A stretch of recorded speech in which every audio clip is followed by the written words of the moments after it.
কবর থেকে হাসরের মাঠ। পুলসিরাতের পুল হবে 30,000 বছরের রাস্তা। আমার উম্মতগুলো কিভাবে পায়ে হেঁটে তারা অতিক্রম করবে? বন্ধু নবী এমনি এমনি কাঁদেনি রে, নবী জানিয়ে দিয়েছে কাল কিয়ামতের ময়দানে উম্মতগুলো খালি পায়ে থাকবে, মাটিতে তামা থাকবে।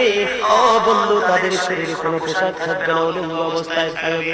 এমন মা আয়েশা প্রশ্ন করলো, গো প্রাণের নবী, জানতে মনে চায় নবী গো, এই যে আপনার উম্মতগুলো উলঙ্গ অবস্থায় খালি পায়ে সবাই থাকবে গো নবী, তারা কি নারী পুরুষের সাথে পায়? হ্যাঁ, নারী পুরুষের সাথে। তারা কি কেউ কারো দিকে নজর দিবে না? এবার আমার নবী বলেছে, আয়েশা রে, কেমন করে নজর দিবে আয়েশা?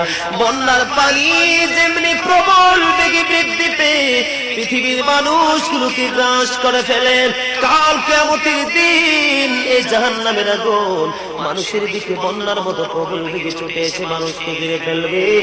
এত ভয়ঙ্কর হবে রে আয়েশা কেরা, এত ভয়ঙ্কর